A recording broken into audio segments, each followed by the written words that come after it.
तो चलिए स्टार्ट करते हैं खेती के प्रकार, जिसे हम कहते हैं type of farming. Type of farming की बात करें तो सबसे पहले छोटा सा डेफिनेशन की बात करेंगे।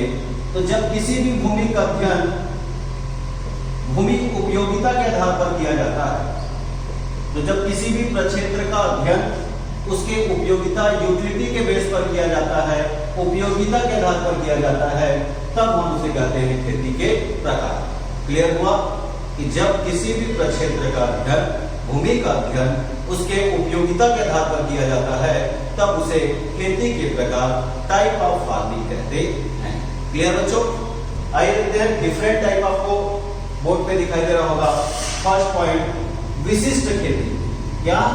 विशिष्ट खेती, जिसे इंग्लिश में स्पेशलाइज्ड फार्मिंग कहते हैं। इंग्लिश में क्या कहते हैं? Specialised farming. इसमें क्या होता है, किसी एक व्यवसाय, किसी एक उद्यम या किसी एक एंटरप्राइजेस पर ज्यादा फोकस किया जाता है। तो यहां पे क्वेश्चन क्या बनेगा कि जब किसी एक उद्यम से या एक उद्यम से 50% से अधिक लाभ प्राप्त होता है। तो जब किसी एक उद्यम से 50% से अधिक लाभ प्राप्त होता है, तब उस प्रकार की खेती को क्या कहते हैं? विशिष्ट खेती कहते हैं। यहां पर एक बहुत ही मोस्ट इंपॉर्टेंट क्वेश्चन दिखाई देता है कि स्वार्थिक जोखिम निम्न में से वह कौन सा खेती का प्रकार है जिसमें सबसे ज्यादा जोखिम, मैक्सिमम रिस्क होता है? तो मैक्सिमम रिस्क इसमें होता है विशिष्ट खेती में होता है, स्पेशलाइज्ड फार्मिंग में होता है।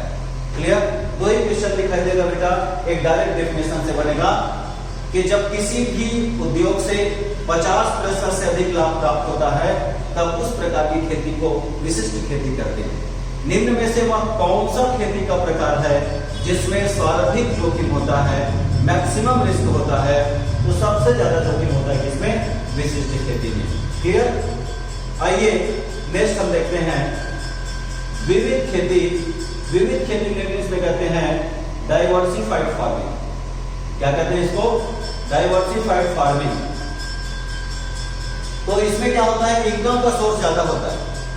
जो आय के जो स्रोत होते हैं वो विभिन्न स्रोत होते हैं। विविध मतलब विभिन्न स्रोत। इसी कारण ये यहाँ पे डेफिनेशन बनता है। तो जब किसी एक उद्यम से या एक इंटरप्राइजेस से 50% से कम लाभ प्राप्त होता है, 50% से कम लाभ प्राप्त होता है, तब उसे क्या कहते हैं? विविध खेती कहते हैं। क्वेश्चन नंबर 2, इसमें इनकम के क्या होता है? विभिन्न स्रोत होता है। तो इनकम के क्या होता है? इसमें विभिन्न स्रोत होता है।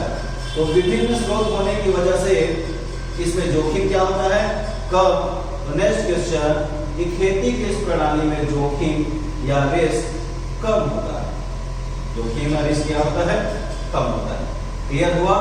दो बहुत ही मोस्ट इंपॉर्टेंट क्वेश्चन एक बार रिपीट करवाना चाहूंगा कि जब किसी भी एक उद्यम या किसी एक इंटरप्राइजेस से 50% का लाभ प्राप्त होता है, तब उसे विशिष्ट खेती कहते हैं।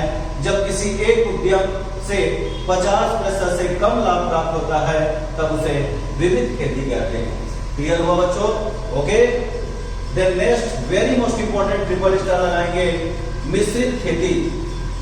यहाँ पे दो बहुत ही ज्यादा कंफ्यूजिंग क्वेश्चन पूछा जाता है, मिश्रित खेती और मिश्रित फसल। मिश्रित फसल की बात करेंगे तो जब किसी भी भूमि पर दो फसलों को एक साथ लगाया जाता है, तो जब किसी निश्चित भूमि पर दो फसलों को एक साथ लगाया जाता है, तो उसे कहते हैं मिश्रित सस्यन, मिक्स्ड क्रॉपिंग। लेकिन जब किसी भी फार्म पर दो व्यवसाय को, दो इंटरप्राइजेस को एक साथ अपनाया जाता है, तब उसे कहते हैं क्या?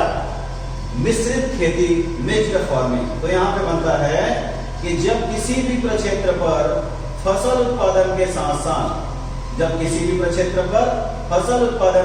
साथ पशुपालन किया जाता है, पशुपालन किया जाता है, तब उस प्रकार की खेती को मिश्रित खेती या मिक्स्ड फार्मिंग कहते हैं। यहाँ पर question number 2 very most important question. पशुपालन क्या है? सहायक उद्योग। तो ऐसा कहा जाता है कि मिश्रित खेती में जो सहायक उद्यम होगा, सहायक जो बिजनेस होगा, तो सहायक उद्यम से कम 10% का लाभ प्राप्त होना चाहिए। कितने प्रतिशत का?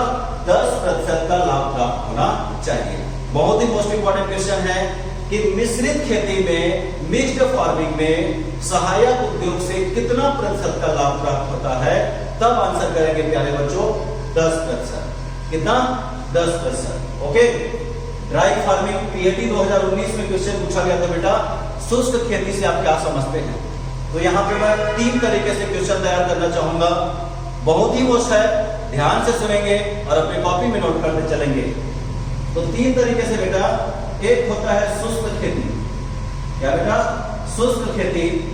दूसरे नंबर पे आता है शुष्क आधारित खेती, शुष्क आधारित खेती। और तीसरे नंबर पे जो आता है उसे हम कहते हैं बरानी खेती। क्या कहते हैं? बरानी खेती।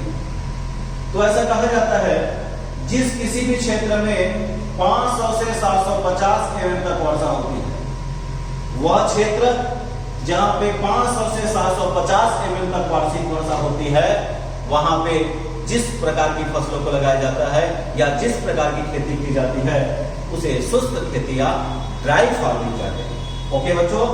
नेक्स्ट, जिस स्थान पर 750 से 1150 mm तक वार्षिक वर्षा होती है, वहां पे जिस प्रकार की फसलों की खेती की जाती है उसे ड्राई लैंड एग्रीकल्चर, शुष्क आधारित खेती कहते हैं। क्लियर हुआ? लास्ट, बरानी खेती। बरानी खेती को वर्षा आधारित खेती, रेनफेड फार्मिंग भी कहते हैं। तो ऐसा कहा जाता है कि जहां पे 1150 से 1200 mm तक वार्षिक वर्षा हो, वहां पे जिस किसी भी प्रकार की फसलों को लगाते हैं उसे बरानी खेती या रेनफेड फार्मिंग कहते हैं। यहां से थोड़ा सा घुमाकर क्वेश्चन पूछा जाता है बेटा, ड्राई फार्मिंग शुष्क खेती में 750 mm से कम, ड्राई लैंड एग्रीकल्चर में 750 mm से ज्यादा, और रेनफेड फार्मिंग बरानी खेती में 1150 mm से अधिक। क्लियर हुआ? ये ड्राई फार्मिंग से रिलेटेड कुछ इंपॉर्टेंट क्वेश्चन जो डायरेक्ट आपके कॉम्पिटिटिव एग्जाम में पूछा जाएगा। देन लास्ट पॉइंट की ओर आगे बढ़ता हूं, रेंचिंग फार्मिंग। रेंचिंग फार्मिंग की बात करेंगे जब प्राकृतिक रूप से उगे हुए, नेचुरली प्राकृतिक रूप से उगे हुए घासों को, उगे हुए घासों को, तो प्राकृतिक रूप से उगे हुए घासों को पशुओं को चराने के लिए छोड़ दिया जाता है। ये जो रेंचिंग फार्मिंग होता है हमारे इंडिया में प्रचलित नहीं है, ये ऑस्ट्रेलिया में प्रचलित है। कहां पे? ऑस्ट्रेलिया में प्रचलित है। दूसरी बात ये कि भारत के